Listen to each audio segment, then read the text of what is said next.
শীত, গ্রাম আর পিকনিক এই ৩ টা মনে হয় একে অন্যের সাথে ওতপ্রোতভাবে জড়িত। প্রতি বছর গ্রামে এসে মামাতো খালাতো ভাই-বোন নিয়ে অনেক বড় করে পিকনিক করা হয়। এই বছর কর্মব্যস্ততার কারণে সবাই একসাথে আসা হয়নি, তাই সেরকম হয়নি।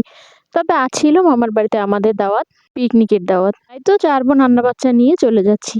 আর এই তো মামার বাড়ি যাওয়ার পথে ছোট্ট একটা চার, সেটা পার হয়ে যাচ্ছি। সবাই ওপারে চলে গেছে, এবার আমি পাড়াচ্ছি আর আল্লাহ আল্লাহ করছিলাম। কারণ কোনো কারণে যদি আমার পাটা বেইমানি করে আমার সাথে, তাহলে বিরিয়ানি খাওয়ার বদলে আজকে মসজিদে মিলাদ দিতে হবে।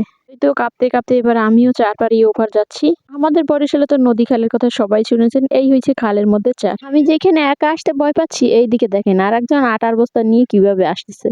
একটা দুঃখের বিষয় কি জানেন, আমরা কখনো রেডি সেডি হয়ে ওভাবে নানুর বাড়িতে বেড়াতে যেতে পারি না, কারণ আমাদের বাড়ি থেকে ডাক দিলে আমার মামার বাড়ি থেকে শুনতে পায়। যাই হোক, আজ পিকনিকের আইটেম হলো বিরিয়ানি। তো প্রথমে মাংসটা মেরিনেট করে সেটা রান্না করা হয়ে গেছে, এবার পোলাও বসিয়ে দিয়েছে।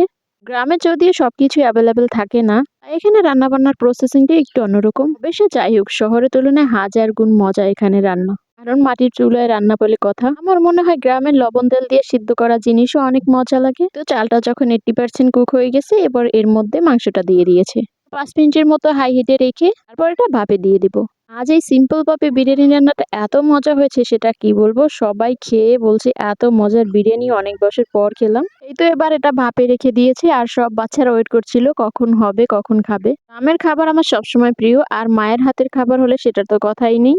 এইদিকে বিরিয়ানি রান্না এবার শেষ। যদিও প্ল্যানিং ছিল কলা পাতায় খাবে, তবে ছোট ছোট বাচ্চার কথা চিন্তা করে আর সেটা খাওয়া হয়নি। এবার এগুলা প্লেটে উঠিয়ে সব ভাগ ভাগ করে দেওয়া হবে। পিকনিক মানেই তো মাটিতে পাটিতে বসে খাওয়া। আসলে পিকনিক পিকনিক মনে হয় না, যে সবগুলো বেড়ে আগে বাচ্চাদের দেওয়া হলো। যদিও ছোটখাটো পিকনিক ছিল ফ্যামিলির সবাই মিলে, তবে অনেক মজা হয়েছে। তো রান্না শেষে চুলার পাশেই সবাই আমরা বসে পড়েছি, কারণ সবাই বলছিল পিকনিকের খাবার ঘরে বসে খেলে একটুও মজা হবে না। আজ এই পর্যন্ত, সবাই ভালো থাকবেন, দেখা হবে নেক্সট কোনো ভিডিওতে। আল্লাহ হাফেজ।